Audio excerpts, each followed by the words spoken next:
Hello viewers, welcome to my channel என் பயணம் உங்களுடன். இன்னைக்கு ரொம்ப டேஸ்டியான ஒரு சைட் டிஷ் தக்காளி வச்சு பண்ண போறோம். சப்பாத்தி, இட்லி, தோசை எல்லாத்துக்கும். சோ இது கொஞ்சம் டிஃபரண்டா இருக்கும். இதுக்கு ஃபர்ஸ்ட் 1 ஸ்பூன் வெந்தயம், 1 ஸ்பூன் கடுகு வெறும் வாணலியில வச்சு நல்லா வறுத்துக்கலாம். அது வெடிக்க ஆரம்பிச்சதும் அதை நைஸா அரைச்சு கடுகு வெந்தயத்தை தண்ணி ஊத்தாம பொடியா அரைச்சுக்கணும். அடுத்து மீடியம் சைஸ் ஜார்ல 3 வரமிளகாய், 5 தக்காளி விதை நீக்கி எடுத்துர்க்கேன். கூடவே 4-5 பல் பூண்டு, நான் சிறுசா இருக்கனால ஒரு 8 பல் சேர்த்திருக்கேன். சின்ன துண்டு அளவுக்கு இஞ்சி, புளிப்புக்கு தகுந்த அளவுக்கு புளி, நான் ஒரு சின்ன கோழிக்குண்டு அளவுக்கு புளி சேர்த்திருக்கேன். சேர்த்தி நல்லா அரைச்சிக்கலாம் நைஸா. இப்போ வாணலியில் கடுகு, கொஞ்சமாக சீரகம், நம்ம கழுவி எடுத்து வச்சிருக்கிற கருவேப்பிலை, பொடி பொடியாக நறுக்கி வச்சிருக்கிற ஒரு பெரிய வெங்காயம் எல்லாரையும் சேர்த்தி நல்லா வணக்கிக்கலாம்.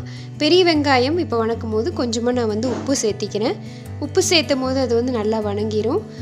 பெரிய வெங்காயத்துக்கு நல்லா ப்ரௌனிஷாக வணங்கணும் அப்படிங்கிற பட்சத்தில் நம்ம ஒரு 1/2 ஸ்பூன் அளவுக்கு சர்க்கரையும் சேர்த்திக்கலாம். ஏன்னா இந்த சட்னி ஒரு மாதிரி ஸ்வீட் அண்ட் சால்ட்டியாக நம்மளுக்கு கிடைக்கும். உங்களுக்கு கொஞ்சம் இனிப்பு கூட வேணும்னா நீங்கள் 1/2 ஸ்பூன் அளவுக்கு சர்க்கரை சேர்த்திக்கலாம். ஸோ இப்போ வெங்காயம் நல்லா ப்ரௌனிஷாக வணங்கி வருது. இந்த டைமில் நம்ம நைஸாக அரைச்சி வச்சுருக்கோம் இல்லைங்களா, அந்த தக்காளி பேஸ்ட் அதை இது கூட சேர்த்திக்கணும். ஸோ இதில் இஞ்சி, பூண்டு, புளி எல்லாம் சேர்த்திருக்கனால டேஸ்ட் கொஞ்சம் கூட கிடைக்கும். கூடவே நம்ம பிகினிங்கில் ஃப்ரை பண்ணி எடுத்து வச்சுருக்கிற அந்த வெந்தயம் ப்ளஸ் கடுகு பொடி இருக்கு இல்லையா, அதுவும் டேஸ்ட்டை நல்லா என்ரிச் பண்ணி கொடுக்கும். ஸோ இப்போ நல்லா இது நம்ம தண்ணி ஊற்றக்கூடாது. எடுத்ததும் ஒரு 4 நிமிஷம் வணக்கிட்டு அதுக்கப்புறமா அந்த மிக்சி ஜார்லேருந்து அலசி தண்ணியை இதில் சேர்த்திக்கலாம். எடுத்ததுமே தண்ணி சேர்த்திட்டா பச்சை வாசம் போகாது.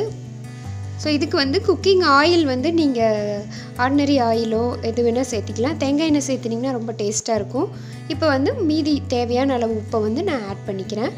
கூடவே ஒரு சிட்டிகை அளவுக்கு பெருங்காயத்தூளும் நம்ம ஃபைனலாக ஆட் பண்ணிக்கலாம். இதை நல்லா அந்த ஒரு லிட்டை வச்சு க்ளோஸ் பண்ணி சிம்மில் வச்சுக்கலாம். 5லேருந்து 6 நிமிஷம் ஆனதுக்கப்புறமா நம்ம பார்த்தோம்னா ஓரளவுக்கு அந்த வெந்து வர்ற அந்த தண்ணியே திரும்ப அதில் சேர்ந்துருக்கும், நல்லா குக்காக இருக்கும். இப்போது நல்லா அப்படியே கலந்து விட்டுடலாம். இது மீடியம் ஃப்ளேமில் வச்சு ஒரு 3லேருந்து 6 நிமிஷம் வரைக்கும் நம்ம அதையை அப்படியே மீடியம் ஃப்ளேமில் வச்சு கலந்து விட்டுட்டே இருக்கும் போது அந்த தண்ணி படிப்படியாக குறைய ஆரம்பிக்கும். தக்காளி அரைக்கும் போது தண்ணி சேர்த்திடவே கூடாது. தக்காளியே ஒரு ஜூஸி வெஜிடபிள் தான், அதனால் அதில் இருக்க தண்ணியே போதும். இப்போ மிக்சி ஜார் அலம்பி கொஞ்சமாக சேர்த்திருக்க தண்ணி தான் இதில் இருக்குது. இது நல்லாவே சுண்டி வற்றி வர்ற டைமில் நம்ம கொஞ்சமாக பெருங்காயமும் ஏற்கனவே பொடிச்சு வச்சுருக்கோம் இல்லைங்களா, அந்த கடுகு வெந்தய பொடி அதையும் சேர்த்திக்கலாம்.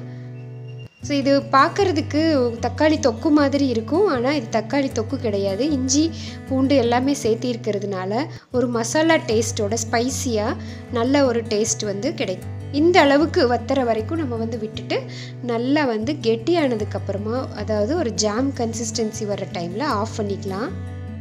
இந்த ரெசிபி சப்பாத்திக்கு ரொம்பவே அருமையாக இருக்கும்.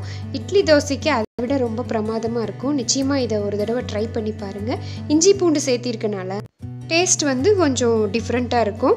ஸோ இந்த ரெசிபியை நீங்களும் ட்ரை பண்ணுங்கள். இன்னொரு சூப்பரான ரெசிபியோடு உங்களை நான் மீட் பண்ணுறேன். தேங்க்யூ ஸோ மச் ஃபார் வாட்சிங்.